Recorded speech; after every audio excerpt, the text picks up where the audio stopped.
Hello friends, welcome to crazy family channel. So ఈరోజు మా ఛానల్లో స్పెషల్ పన్నీర్ టిక్కా. ఈ టిక్కా చూడగానే అందరికీ నోట్ల నుంచి వాటర్ వస్తుందా? ఇదే కదండి మా స్పెషల్. స్ట్రీట్ స్టైల్లో పన్నీర్ టిక్కాని ఇంట్లోనే చక్కగా చేసేసుకోండి. ఇంకెందుకు లేట్, స్టార్ట్ చేసేద్దాం.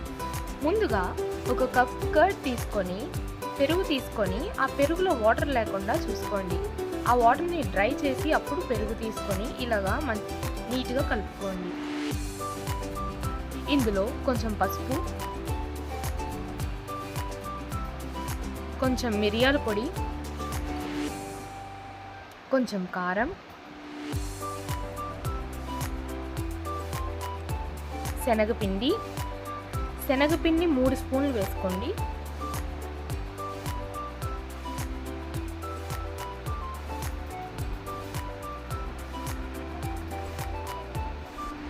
ఇప్పుడు చాట్ మసాలా 1 స్పూన్ తీసుకోండి. ధనియాల పొడి 2 స్పూన్లు తీసుకోండి.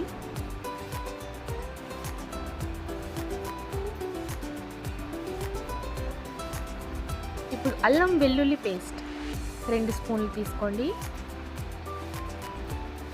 నేను ఇక్కడ అల్లం వెల్లుల్లి పేస్ట్ బయట రెడీమేడ్ది తీసుకున్నాను. సో ఇందులో సాల్ట్ కంటెంట్ అయితే ఉంటుంది. అల్లం వెల్లుల్లి పేస్ట్ అండ్ చాట్ మసాలా కూడా సాల్ట్ కంటెంట్ ఉంటుంది. సాల్ట్ కొంచెం తక్కువ తీసుకోండి. ఒకవేళ మీరు అల్లం వెల్లుల్లి బయట తీసుకుంటారు, అదే హోమ్మేడ్ అల్లం వెల్లుల్లి పేస్ట్ అయితే ఏ ప్రాబ్లం, మీరు సాల్ట్ అనేది వేసుకోండి. ఇప్పుడు ఇది బాగా కలుపుకోండి. బాగా ఒక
ఫ్రై చేసి అప్పుడు ఆ స్టిక్స్కి పెడితే కనుక అప్పుడు ఈవెన్గా అన్నీ ఫ్రై అవుతాయి. అదే డైరెక్ట్గా మీరు ఇలా కబాబ్ స్టిక్స్కి ఆల్రెడీ పెట్టేసి అప్పుడు ప్యాన్ మీద ఫ్రై చేస్తే మీకు ఈవెన్గా ఫ్రై అవ్వదు.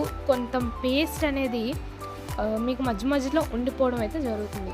సో అందుకు నేను మీకు ఫర్ ఎగ్జాంపుల్ చూపించడానికి ఇలాగా కబాబ్ స్టిక్స్తో కూడా మీకు చూపిస్తాను. అండ్ నెక్స్ట్ ప్రాసెస్ వచ్చేసి నార్మల్ పీసెస్ ఫ్రై చేసి కబాబ్ స్టిక్ పెట్టడం కూడా చూపిస్తాను. అండ్ అది ఎలా ఫ్రై అవ్వాలి ఏంటి అనేది చూడండి. ఇప్పుడు ప్యాన్ ఆన్ చేసి హీట్ అయినంత వరకు ఉండండి. మన కబాబ్ స్టిక్స్ అయితే రెడీగా అయిపోయి ఇప్పుడు ప్యాన్ హీట్ అయ్యాక ఆయిల్ వేసుకొని ప్యాన్ అంతా స్ప్రెడ్ చేసేసుకోండి. ఇలాగా ఆయిల్ హీట్ ఎక్కాక ప్యాన్ మీద ఇలా కబాబ్ స్టిక్స్, అంటే నేను మీకు చూపించడానికి ఇలా కబాబ్ స్టిక్స్తో పాటు ఫ్రై చేస్తున్నాను. ఇలా ఎలా ఫ్రై అవుతుంది అండ్ డైరెక్ట్ పీసెస్లా చేస్తే ఎలా ఫ్రై అవుతుంది అనేది మీకు చెప్తాను, చూపిస్తాను కూడా. ఇలాగా తిప్పుకుంటూ ఫ్రై చేస్తూ ఉండాలన్నమాట. వన్ సైడ్ ఫ్రై అయిపోయిన తర్వాత నెక్స్ట్ సైడ్ తిప్పి మళ్ళీ ఫ్రై చేసుకోండి. మరీ ఎక్కువసేపు ఫ్రై చేయొద్దు, అది మాడిపోతుంది. జస్ట్ లైట్గా ఫ్రై చేయండి. పైన కొంచెం ఆయిల్ వేసుకుంటూ ఉండండి.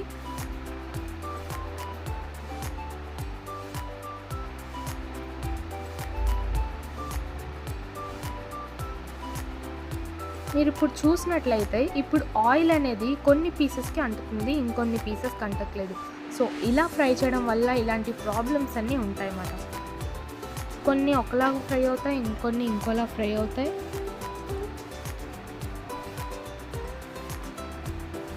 సో ఇలాగైతే ఫ్రై చేయొద్దు. దీని తర్వాత నేను చూపించే ప్రాసెస్ అయితే మీరు ఫాలో అయితే మీకు చాలా మంచి రిజల్ట్స్ అనేవి కనిపిస్తాయి.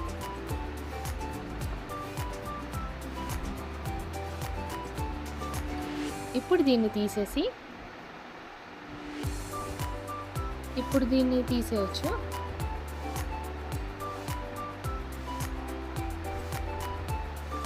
ఇప్పుడు మళ్ళీ ప్యాన్లో ఆయిల్ వేసుకొని ప్యాన్ అంతా ఈవెన్గా స్ప్రెడ్ చేసి ఇప్పుడు మేము ఏం చేస్తున్నామంటే డైరెక్ట్గా ఇలా వేయకుండా డైరెక్ట్గా పీసెస్ అనేవి వేసేస్తే అన్నీ ఈవెన్గా ఈచ్ సైడ్ ఫ్రై అవుతాయి.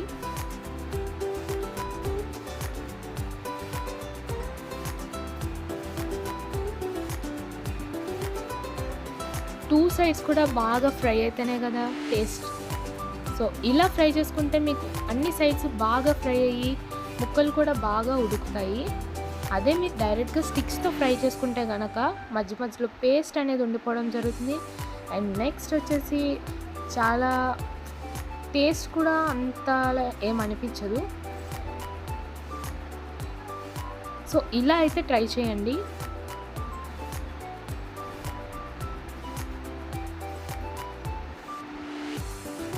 ఇప్పుడు పైన ఆయిల్ వేసుకోండి. ఇప్పుడు ఒక్కొక్కటి తిప్పుకుంటూ ఫ్రై చేసుకోండి.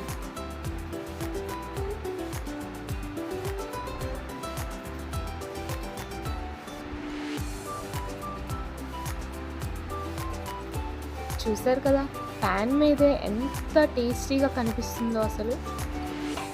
ఇలాగ నీట్గా ఇలా బ్రౌన్ కలర్లో వచ్చేటట్టు ఫ్రై అవ్వాలి.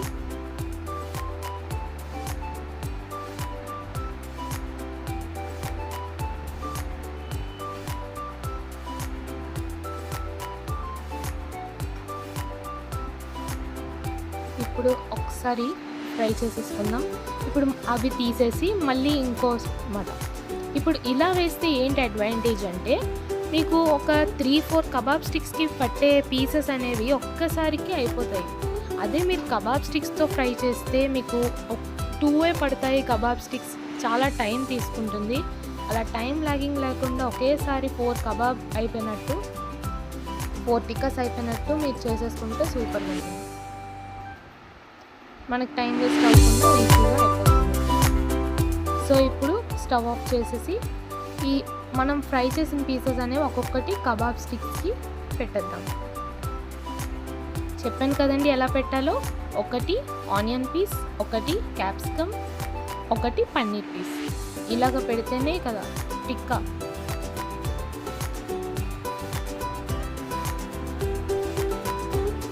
ఇలాగా అన్నీ పెట్టేసుకొని గార్నిష్ చేసేసుకొని సర్వ్ చేసేసుకోవడమే.